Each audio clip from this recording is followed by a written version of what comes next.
So it's been a while since I've done a video, and I promise you at the end of my little review and life update, I will be singing a song from the musical Come From Away.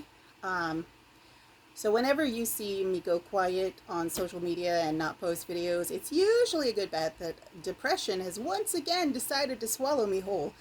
Um, I'm starting to feel like I'm coming out of it, and some people don't realize that depression is not like sadness. It can be, but depression can be all of your emotions locked away under a fog, so you can't access any of your emotions. And it was pretty difficult because even my husband saying he loved me, I was like, I didn't even know what to do with that information because I couldn't feel emotions, including love. So, a few life adjustments, checking with doctors and stuff. I'm starting to come out of it, but I think not just medical treatment, but also I've been a fan of musical theater for a very long time, and I think something about musical theater I really appreciate is that it taps into deeper emotions. So even though I hadn't really made any changes to my treatment plan yet, even seeing a musical that I really loved on stage, getting out of the house, which is important. Fifth Ave Theater I love. I've been a subscriber for years. I stayed with them during the pandemic when everything was digital. Now they have everyone wear masks and show proof of vaccination, so I feel pretty safe when I'm there. I've yet to catch a disease at the Fifth Ave Theater, so I think they're doing pretty good. But they're also really brilliant, and they only do musicals, and they're in Seattle, and sometimes they even help create new musicals. Um, Come From Away, though, is a musical that has probably been on tour. It's won a lot of awards. It's one of my favorites. I had seen it once before. This is my second time seeing it, and I knew I didn't want to miss it because it's a lot about turning hopelessness into hope. Um, and everyone kind of remembers how traumatic 9/11 was in 2001. But this, they talk about being a September 12th play. So it was about a true story of a small town in Newfoundland in Canada named Gander.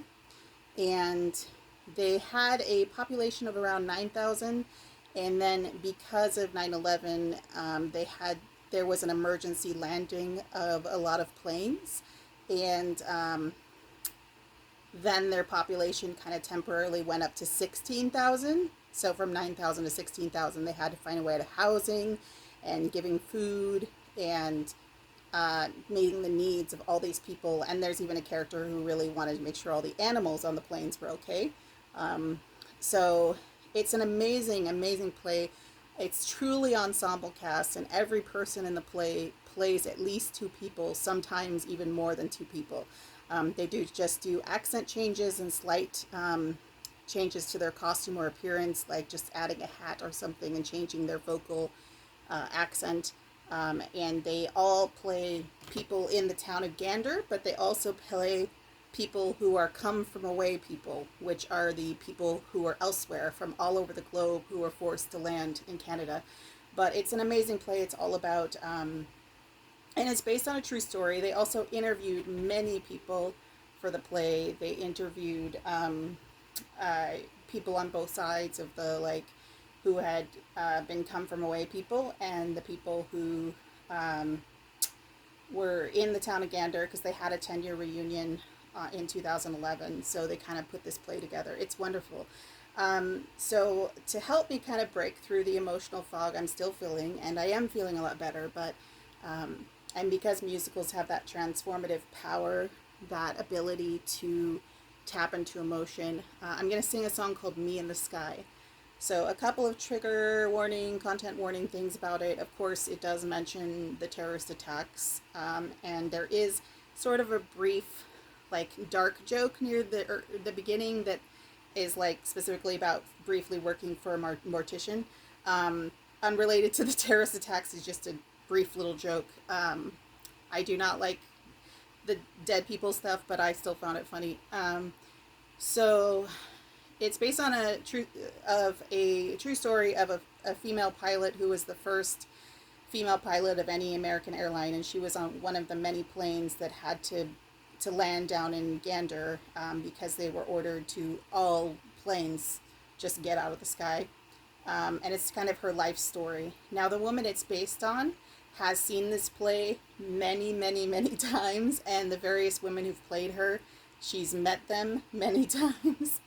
She's a big fan of the play, but this song is just so wonderful, and it's such an ensemble musical that there are very few solos in the entire show. So here we go, and excuse me if I mess up the southern accent, but I tried to sing it without the southern accent, and I couldn't because it's so ingrained into this woman's story that my brain will not allow me to not sing, to sing in my original accent. So I'm not meaning any offense to anybody, but yeah, she had a southern accent, so that's why I'm gonna at least attempt it, because apparently my brain cannot separate that person that it's really about from the song. Here we go. It's called Me in the Sky.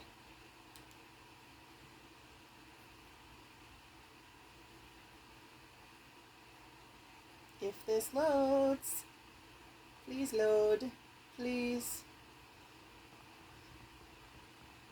Oh wow, that's crazy.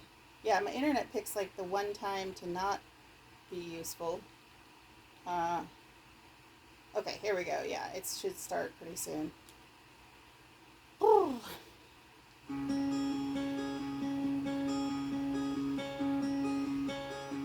My parents must have thought they had a crazy kid, 'cause I was one of those kids who always knew what I wanted. They took me down to the airport to see all the planes depart, and watching them fly, something inside of me was starting. I was 8 when I told them that I'd be a pilot, but I was too young and too short, and there were no female captains, and my dad said, be patient, he said, just see what happens. But I took my first lesson, came down from the sky, and told my father I'd fly for the rest of my life. And I got my first job flying for a mortician in a tiny Bonanza, just a corpse and me. $5 an hour for flying dead bodies. I had to climb over their faces, trucks, to get to my seat. And suddenly the wheels lift off, the ground is falling backwards. I am suddenly alive. Suddenly I'm in the cockpit. Suddenly everything's changed. Suddenly I'm not too young or too short, and the passengers in the back don't complain. Suddenly I'm flying company charters. Suddenly everything's high. Suddenly there's nothing in between me and the sky.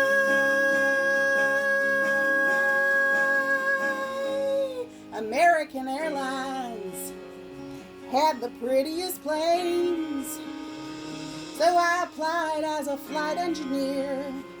But the World War II pilots, they all complained. They said girls shouldn't be in the cockpit. Hey lady, hey baby, hey, why don't you grab us a drink?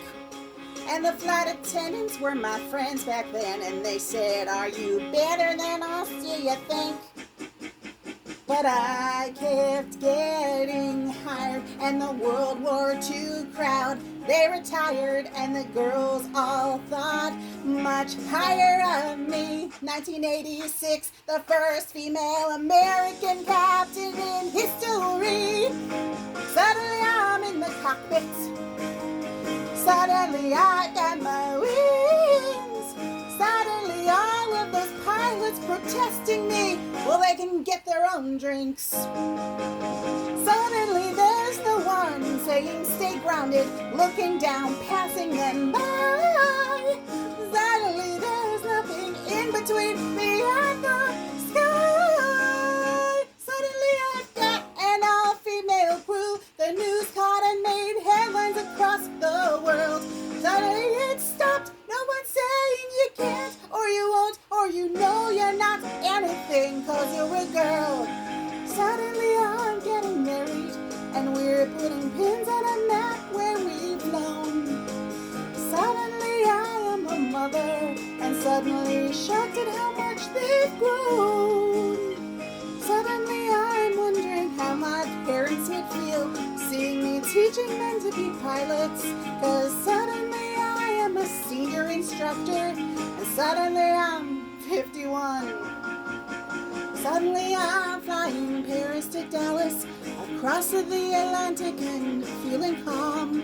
Suddenly someone on air-to-air traffic says at 8:46 there's been a terrorist action, and the one thing I love more than anything was used as the bomb.